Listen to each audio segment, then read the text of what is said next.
So here we see as Thiago Motta's Bologna have the ball in the opposition's half. Initially they are up against a 5-man back line, but it's Joshua Zirkzee's movement here which first creates the initial space for the ball to be progressed into the final third, before he then uses his technical quality to create the chance. But before I show you the rest of this specific clip, which frankly makes Zirkzee seem very similar to a prime Anthony Martial, let me first show you an example of how the movement that the Dutchman would provide differs to what Hojlund does currently. The ball goes into the Bologna advanced midfielder in the half space between the opposition's midfield and defensive lines, and you can see that Zirkzee is currently positioned between the two centre-backs. I think if this is Manchester United and Hojlund in this position, we see him look to make a run in behind the centre-backs, looking to then receive a through ball. However, with Zirkzee what we see is that rather than moving away from the ball, dragging the centre-backs deep and opening up the space for the player with the ball to drive into, or the passing option in behind, Zirkzee instead moves towards the ball. And even though this does close off the space for his own teammate in possession,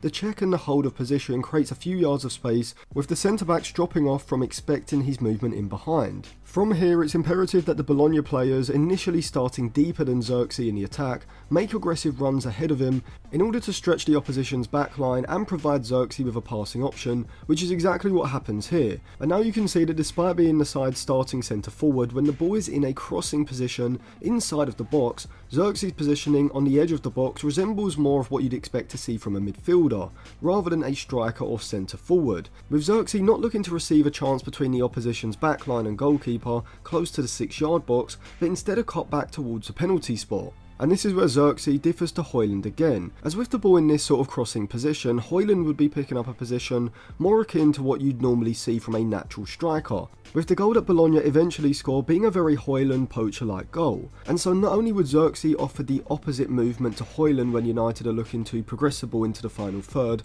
but also different runs inside of the box, thereby receiving different goal-scoring opportunities. And when I come on to the example that I showed you at the start of the video, not only are you going to see this kind of deeper movement to link the play from Zirkzee, but also the quality that he has with the ball at his feet. But first, if you want any Euro 2024 jerseys, new season jerseys, or international or club retro shirts, go over to www.jerseyfever.com. A link will be in my Instagram bio, which I will leave linked in the description. So back to the initial example that I showed at the start of the video, and once again we can see Zirkzee makes a movement towards the ball, which works to not only offer a short passing option for Bologna to link the play, but also drags one of the opposition centre-backs out of the back line, vacating the space between the Atalanta central centre-back and the left wing-back in the temporary back four, which Salamakers takes advantage of by making a horizontal run from out wide into that space. Now from here we have seen that Hojlund does have the ability to receive the ball to feet, hold of the centre-back with his back to goal, before either spinning the defender or linking the play with a layoff to a player around him. However, I don't think he's anywhere near as comfortable or as efficient as Zirkzee is at doing this, as I often feel like Hojlund gets too involved in unnecessary WWE-like wrestling matches with the centre-backs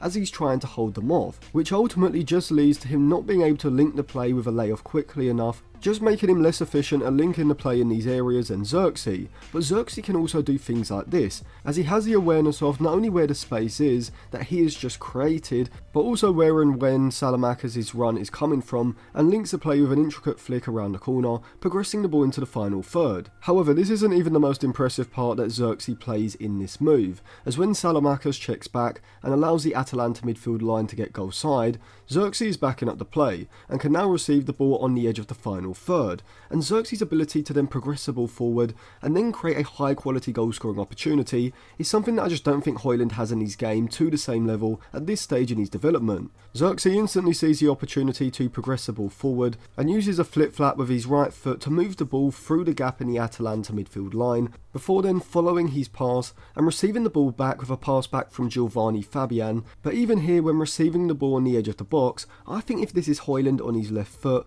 we see him try to get a shot away which most likely would have been blocked. However, Zirkzee, being far more of a playmaker than Hojlund is able to see and then play a slick reverse pass into Fabian to create a fantastic opportunity, essentially 1v1 with the goalkeeper, which is ultimately wasted as Fabian skies it over the bar. I will do more videos on Zirkzee, but I just wanted to do a quick video analysis so people can see the difference between Hojlund and Zirkzee's movement, and I'll come on to how I think Zirkzee could be a better centre forward stylistically for the likes of Rashford, Bruno Fernandes and Mason Mount.